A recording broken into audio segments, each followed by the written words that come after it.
그대는 단지 과거일 뿐이며 계속해서 과거를 축적한다. 과거에 대해 죽어라.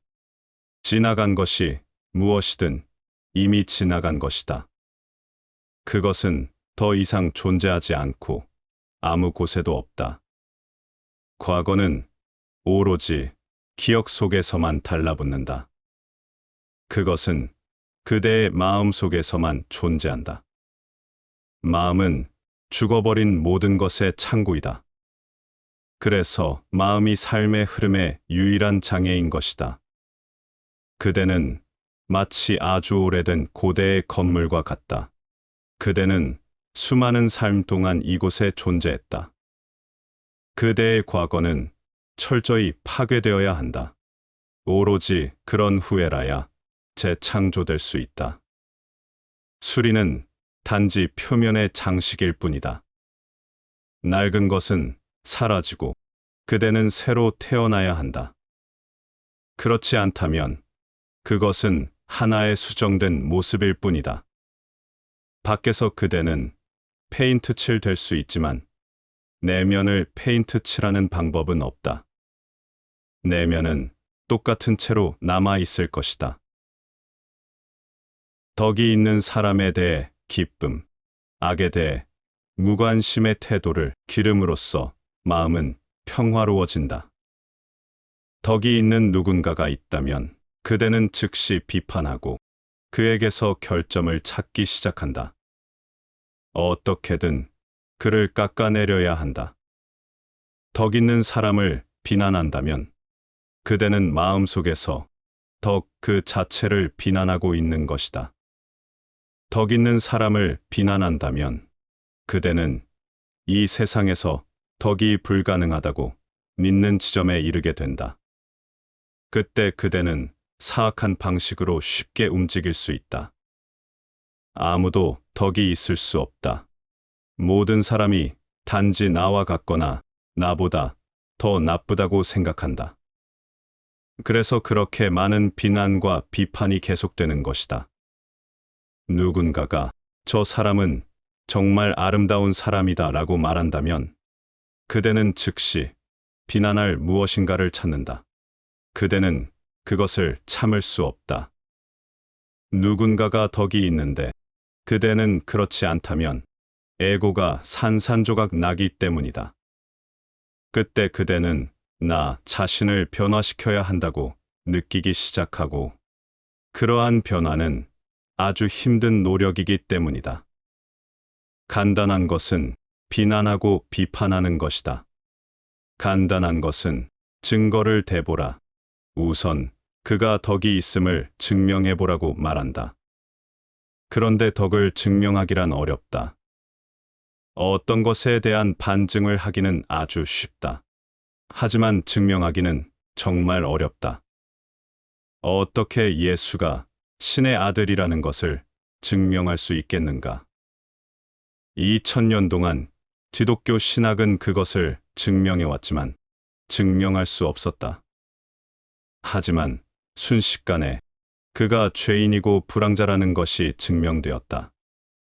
그리고 그들은 예수를 죽였다. 순식간에 누군가가 나는 이 사람이 창녀의 집에서 나오는 것을 보았다라고 말했다.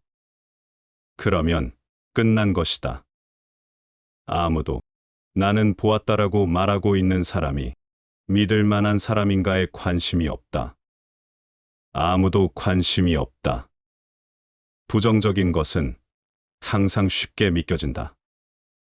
그것 역시 그대는 에고를 돕고 있기 때문이다. 긍정적인 것은 믿겨지지 않는다. 그대는 덕이 있는 곳이면 어디에서나 노라고 말할 수 있다. 하지만 그대는 덕이 있는 사람에게 해를 끼치는 것이 아니라 자신에게 해를 끼치고 있는 것이다. 이 사람은 덕이 없다. 저 사람도 덕이 없다라고 말할 때 사실 당신은 무엇을 창조하고 있는가? 덕이 불가능하다고 믿게 되는 분위기를 창조하고 있는 것이다. 그리고 덕이 불가능할 때 노력할 필요는 없다. 그때 그대는 그 지점에 머문다. 그때 어디에 있든 그대는 정착한다. 성장은 불가능해진다. 그리고 그대는 고통 속에 정착하게 된다. 그대는 현재 고통스럽기 때문이다. 그대들 모두는 완전히 정착했다. 이러한 정착이 완전히 부셔져야 한다. 안주하는 상태에 있어서는 안 된다. 그대가 어디에 있든지 뿌리가 뽑혀져서 더 높은 차원으로 옮겨져야 한다. 그리고 그것은 덕 있는 사람들에 대해 기뻐함으로써 가능하다. 덕이 있는 사람에 대해 기쁨, 그리고 악에 대해 무관심. 악을 비난하지도 말라. 악을 비난하고 싶은 유혹이 존재한다. 그대는 덕조차도 비난하고 싶어 한다. 그리고 파탄잘리는 악을 비난하지 말라고 말한다. 그 이유는 무엇인가? 그는 마음의 내면의 역학을 알고 있다. 악을 너무 비난하면 그대는 점점 악에 엄청난 주의를 기울이게 되고 악의 마음이 맞추어진다. 이것도 틀렸고 저것도 틀렸다라고 말한다면 그대는 틀린 것에 엄청난 주의를 기울이고 있는 것이다. 그대는 틀린 것에 중독된다. 어떤 것에 너무 많은 주의를 기울이면 그대는 그것에 최면이 걸린다. 그리고 무엇을 비난하든지 그대는 그 일을 저지를 것이다. 그것이 하나의 깊은 유혹이 될 것이기 때문이다. 그러므로 자각하라. 그대는 되고 싶지 않은 것에 주의를 기울이지 말라. 오로지 되고 싶은 것에만 주의를 기울이라. 그 씨앗은 주의를 가지고 뿌려지고 그것은 곧 한 그루의 나무가 된다. 그대는 지옥의 씨앗들을 뿌리고 그것은 한 그루의 나무가 된다.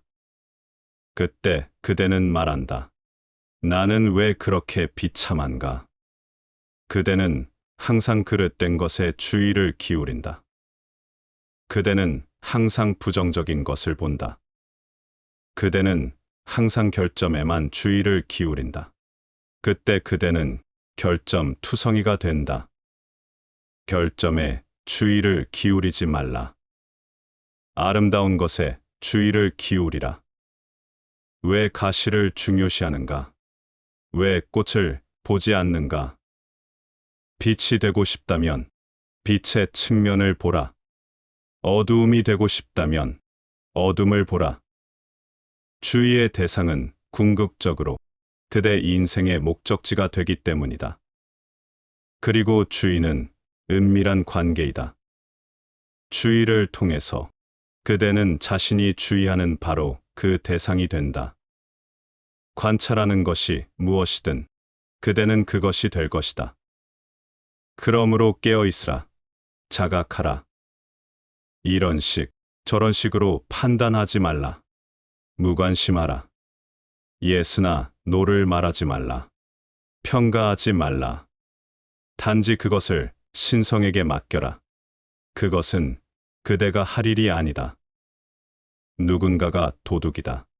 그것은 그 사람의 일이다. 그 사람과 신의 일이다. 그들이 자신의 일을 하도록 내버려두라. 누가 그대에게 끼어들라고 요구하고 있는가?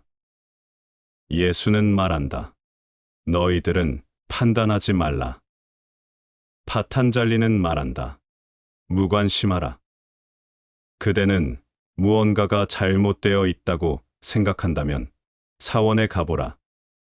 승려들은 성을 비난하고 있다. 성이 그 이정표가 된 것이다.